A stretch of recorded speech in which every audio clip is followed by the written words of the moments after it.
청취자님, 엑스레이 사진 한번 상상해 보시겠어요? 네. 팔이 부러졌다면 뼈 사이로 까만 선이 딱 보이는 그 사진 말씀이시죠? 맞아요. 의사가 그거 보면서 되게 덤덤하게 진단을 내리잖아요. 아주 깔끔하게요. 그렇죠.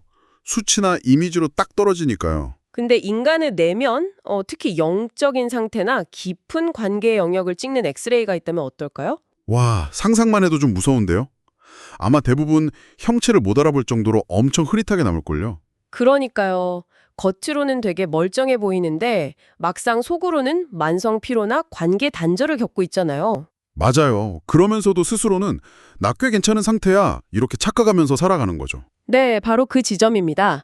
오늘 이번 심층 탐구에서 우리는 이 흐릿해진 관계와 영적 소진 상태를 아주 날카롭게 진단하는 텍스트 하나를 분해해 보려고 합니다. 오, 오늘 다룰 자료가 어떤 건가요? 대총의 어린이 안식일학교 교육 과정 담당자인 니나 에치슨이 집필한 영적 교재예요. 그중에서 제1과 실태 파악이라는 문헌입니다. 아, 니나 에치슨의 자료군요. 근데 이 텍스트가 요한계시록이나 예수님, 성령 같은 기독교 신앙의 핵심 개념들을 엄청 깊이 다루고 있잖아요. 네, 맞습니다. 아주 깊이 들어가죠. 그래서 본격적인 해체에 앞서서 우리 스탠스를 명확히 할 필요가 있을 것 같아요. 청취자님, 오늘 저희 목적은 특정 종교의 교리를 옹호하거나 여러분을 개종시키려는 게 절대 아닙니다. 그렇죠. 종교적인 배경을 잠시 내려놓고 보더라도 이 문헌이 인간의 자기 기만이나 잃어버린 관계의 회복 과정을 진짜 소름 돋게 진단하고 있거든요. 네, 그걸 철저히 분석가의 시선으로 파헤쳐보는 게 오늘 우리의 미션인 거죠. 맞습니다. 자료에 따르면 절대자와의 관계나 우리 삶의 중요한 관계들은 단거리 경주가 아니래요. 길고 험난한 마라톤이라는 거죠. 마라톤이요? 근데 뛰다 보면 지치잖아요. 그러니까요. 근데 이 마라톤 중간에서 완전히 멈춘 것도 아니고 그렇다고 전력 질주하는 것도 아닌 상태가 있어요. 뜨겁지도 차갑지도 않은 이른바 미지근한 상태에 빠진 사람들 말이에요. 아, 미지근함. 제일 애매한 상태네요. 네, 이 문헌은 바로 그 사람들을 향해 아주 도발적인 진단서를 내밉니다. 자, 이거부터 하나씩 풀어볼까요? 좋습니다. 요한계시록 3장에 등장하는 라오디게아 교회의 상태를 묘사한 부분이 나오죠. 네, 텍스트를 보면 이 사람들은 스스로를 가리켜서 나는 부유하다, 부족함이 없다 이렇게 굳게 믿고 있어요. 맞아요. 하지만 문헌이 내리는 실제 진단은 진짜 충격적이죠. 실제로는 불쌍하고 비참하고 가난하고 눈멀고 벌거벗은 자라고 그냥 선고를 해버리거든요. 와, 뼈 때리네요. 이 구절 읽으면서 저는 청취자님들 지갑 속에 잠들어 있는 헬스장 회원권이 딱 떠올랐어요. 아, 헬스장 회원권이요. 1월 1일에 끊어두는 그거요. 맞아요. 거금 들여서 등록해두고 실제로는 한 달에 한 번 러닝머신 위를 걷거나 그냥 샤워나 하러 가면서 나 건강관리 되게 잘하고 있어 이렇게 착각하는 그 상태 말이에요. 진짜 기가 막힌 비유네요. 그 헬스장 회원권이 주는 약간 묘한 안도감이 있거든요. 그게 바로 이 문헌이 지적하는 미지근함의 핵심 병리학인 거죠. 그러니까 제 말은 차라리 아예 운동 안 한다고 쿨하게 인정하는 차가운 상태이거나 아니면 매일 바벨을 드는 뜨거운 상태가 낫다는 건 논리적으로 이해가 가요. 네, 극단적인 게 차라리 낫다는 거죠. 근데 왜 텍스트는 이 미지근함 걸 단순히 안 좋은 정도가 아니라 입에서 토해내고 싶을 만큼 최악의 상태로 묘사했을까요? 아니 솔직히 헬스장에 가끔이라도 가는 게 아예 안 가는 것보단 낫잖아요. 그 미지근함이 왜 그토록 치명적인지 이해하려면요. 이 문헌이 정의하는 진단자의 정체성을 살펴봐야 합니다. 진단자의 정체성이요? 네. 여기서 주목할 만한 흥미로운 점은 요한계시록 3장 14절에서 진단자, 즉 예수님이 스스로를 충성되고 참된 증인이라고 소개한다는 거예요. 참된 증인이라 그게 무슨 의미죠? 기업의 회계 감사를 떠올려 보시죠. 참된 증인이나 제대로 된 외부 감사는 감정에 치우치지 않아요. 객관적인 팩트만으로 장부를 털어냅니다. 아, 거짓 없이 정직하게 이른바 팩트 폭력을 가하는 존재군요. 나의 진짜 파산 상태를 가감없이 보여주는 냉혹한 회계사라는 거네요. 정확합니다. 차가운 상태, 즉 완전히 무신론자이거나 관계가 단절된 사람은 적어도 자기가 헬스장에 안 간다는 사실 자체는 인지하잖아요. 그쵸. 자기가 운동 안 한다는 건 아니까요. 네, 자기 결핍을 아는 거예요. 바닥을 쳤다는 걸 아니까 언제든 다시 시작할 가능성이 열려 있죠. 근데 미지근한 사람은 어떨까요? 아까 헬스장 가끔 가는 사람처럼요. 네, 매주 아주 조금씩 종교적 의식이나 관계의 껍데기만 유지하면서 이 정도면 나는 꽤 괜찮은 사람이야 하는 자기 기만에 빠져버리는 겁니다. 아, 진짜 무섭네요. 자신의 진짜 파산 상태를 전혀 깨닫지 못하는 일종의 마취 상태가 되는 거군요. 맞아요. 문어는 바로 그 지점을 꼬집어요. 스스로 병든 줄 모르는 이 무관심의 마취 상태야말로 가장 치명적이고 무서운 영적 질병이라는 거죠. 스스로 생각하는 것보다 훨씬 더 파산에 가까운데 그냥 지갑 속 회원권 하나 만지작거리면서 안심하고 있다는 거네요. 그러니까 진단자 입장에서는 미치고 팔짝 뛸 노릇인 거죠. 진단 결과가 이렇게 참담하다면 이 문호는 어떤 처방을 내리고 있을까요? 절망적인 진단 다음에는 반드시 해결책이 따라와야 하잖아요. 당연하죠. 진짜 회계사라면 파산 선고 후에 회생 절차를 알려줄 테니까요. 여기서 정말 흥미로운 부분이 등장합니다. 이 텍스트가 제시하는 회생 절차는 굉장히 독특하게도 물물교환이에요. 네, 요한계시록 3장 18절과 19절에 등장하는 신성한 물물교환이죠. 예수님은 미지근한 무관심을 버리고 당신의 금, 흰옷, 안약으로 바꾸자고 제안합니다. 금이랑 흰옷, 안약이요. 네, 스스로의 힘으로는 결코 얻을 수 없는 진짜 부요함, 수치심을 덮을 완전함, 그리고 자신의 진짜 상태를 볼 수 있는 통찰력을 주겠다는 거죠. 멋진 제안이네요.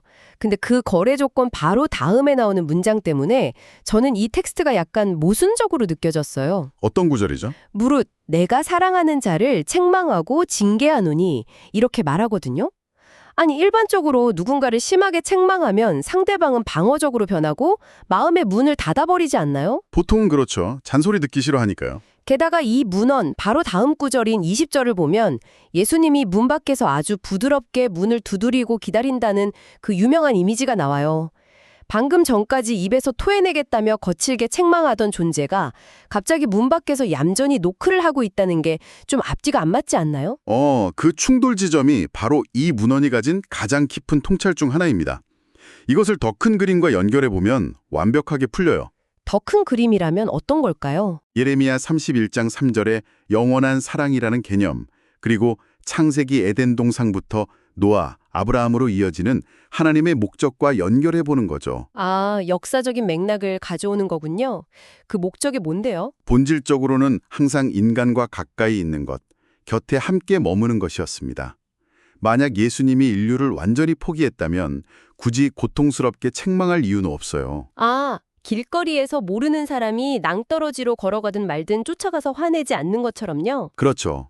근데 내 자녀가 파멸을 향해 눈을 감고 걸어가고 있다면 소리를 치고 멱살을 잡아서라도 막아세우겠죠. 징계와 책망은 그저 필요할 때만 찾는 변덕스러운 미지근한 태도에 도저히 만족하지 못하는 깊은 사랑의 증거인 겁니다. 와, 책망 자체가 포기하지 않았다는 가장 강력한 시그널이네요.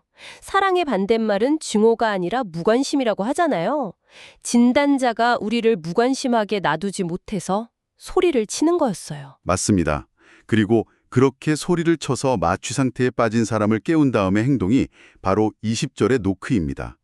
우주의 창조주가 강제로 문을 부수고 들어오는 게 아니에요. 아, 경고는 강력하게 하되 행동은 강요하지 않는 거군요? 네, 단지 함께 식사하고 교제하기 위해서 밖에서 인내심을 가지고 부드럽게 노크하고 있다는 묘사죠.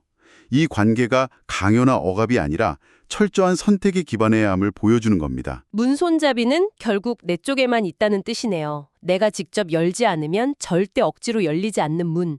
자, 그럼 그렇게 초대에 응답해서 문을 열었다고 가정해 볼게요. 네, 문을 열었죠. 근데 문을 여는 건 시작일 뿐이고 이게 다 무슨 의미일까요? 아까 기나긴 마라톤이라고 하셨잖아요.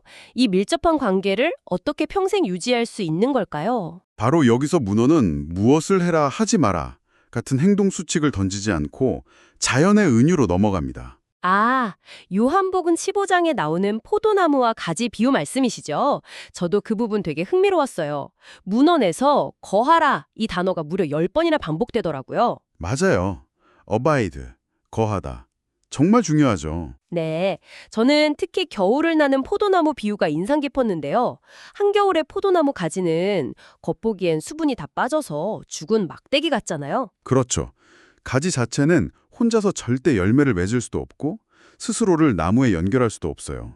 완전한 무력함이죠. 근데 봄이 오면 뿌리에서 줄기를 타고 수액이 쫙 밀고 올라와서 생장이 시작되잖아요. 전문성이 느껴지는 대목이었습니다. 바로 그 지점입니다. 여기서 가지에 생명을 공급하는 수액은 곧 성령, 즉 보혜사를 의미합니다. 아, 종교가 단순히 고된 노역이 되지 않으려면 그 수액이 흘러야 한다는 거네요. 네, 내가 이만큼 헌신했으니 얻어내야지 하는 행동 추중에 빠지지 않으려면 수액이 필수적이죠. 문헌은 요한복음 14, 15, 16장을 분석하면서 이 성령의 네 가지 역할을 제시합니다. 보혜사, 예수님을 알게 함, 죄를 깨닫게 함, 그리고 진리로 인도함, 이 네 가지죠. 매일 이걸 간구해야만 비로소 생명을 얻고 성장할 수 있다고 분석해요. 잠깐만요. 솔직히 방금 그 네 가지 역할을 들으니까 약간 뜬구름 잡는 이야기 같기도 하거든요. 너무 훅 지나간 느낌이라서요. 아, 너무 교과서적인 설명처럼 들렸나요? 네, 조금요. 이게 우리 일상에서 대체 어떻게 작동한다는 건지 와닿지가 않아요. 그럼 우리가 매일 쓰는 스마트폰 배터리를 예로 들어볼게요.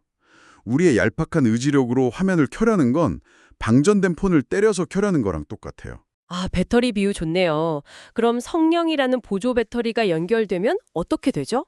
첫째로 위로자인 보혜사의 역할은 방전돼서 불안한 우리에게 전력망이 연결됐다는 안도감을 줍니다. 둘째, 예수님을 알게 하는 역할은 화면이 켜지면서 나에게 전력을 공급하는 실체를 명확히 보여주는 디스플레이 역할이죠. 오, 이해가 확 되네요. 그럼 셋째인 죄를 깨닫게 하는 역할은 나를 정죄하는 죄책감이 아니겠네요. 내가 엉뚱한 곳에 플러그를 꼽고 있었다는 걸 알려주는 오류 감지 센서 같은 거군요. 정확해요. 그리고 마지막, 진리로 인도하는 역할은 내비게이션 앱처럼 우리를 진짜 생명력이 있는 방향으로 안내하는 겁니다. 배터리가 충분하니까 자연스럽게 앱이 돌아가는 거죠. 와, 억지로 화면을 밝히려 했을 필요가 없는 거네요. 그렇다면 이렇게 수액을 공급받았을 때 현실에서 맺히는 진짜 열매는 어떤 모습일까요? 문헌은 그 실천적 열매의 사례로 TMI라는 활동을 소개합니다. TMI요? 우리가 흔히 말하는 투머치 인포메이션은 안 읽게고요. 네, 전교인이 참여하는 관계중심 생활 전도를 뜻하는 토탈 멤버 인볼브먼트의 약자입니다. 아, 전 교인이 참여하는 활동이요. 근데 솔직히 이것도 자칫하면 앞서 말한 고된 노역이나 피곤한 숙제가 되는 거 아닌가요? 만약 내 의지력으로만 짜내려 한다면 무조건 고된 노역이 되겠죠. 하지만 TMI의 본질은 의무감이 아니라 넘쳐흐름입니다. 넘쳐흐름이요? 아, 활동 내용을 보니까 장례를 치른 가정에 음식 가져다 주기, 군 복무 중인 분들에게 편지 쓰기, 친절을 베푼 이에게 감사 말하기 같은 구체적인 것들이더라고요. 네, 문헌은 요한일서 5장 3절을 짚어줍니다. 그의 계명들은 무거운 것이 아니로다. 이 말씀처럼 타인을 향한 이타적 사랑으로 자연스럽게 발현된다는 거예요. 수액을 듬뿍 받은 나무가 봄에 억지로 용쓰지 않아도 꽃을 피우듯이 말이죠. 내가 쥐어짜는 봉사가 아니라 수액이 가지를 통과하며 맺힌 자연스러운 결과물이군요. 그러니까 계명이 무겁게 느껴지지 않는 거네요. 네, 내 안에 채워진 안정감과 사랑이 흘러넘치는 현상 그 자체니까요. 오늘 우리 진짜 많은 이야기를 해체해보았습니다. 스스로 완벽하다고 착각하는 헬스장 회원권 같은 미지근한 자기 기만에서 시작했죠. 그리고 문을 두드리는 사랑의 책망을 받아들이고 매일 성령이라는 수액을 듬뿍 공급받아서 포도나무에 온전히 거하는 생존 메커니즘까지요. 맞습니다. 청취자님, 이 문헌은 단지 종교적인 가르침을 넘어섭니다. 우리 삶에서 가장 중요한 관계들이 혹시 이럭저럭 만남만 유지하는 미지근한 상태로 방치되고 있지는 않은지 돌아보게 만들거든요. 네, 그리고 이는 현대를 살아가는 우리에게 매우 중요한 질문을 던집니다. 문헌은 가지가 뿌리의 수액 없이는 스스로 아무 열매도 맺을 수 없다고 분명히 말했습니다. 네, 정말 뼈아픈 진리죠. 청취자님, 지금 당신의 삶이라는 가지에는 어떤 근원으로부터 어떤 종류의 수액이 흘러 들어오고 있습니까?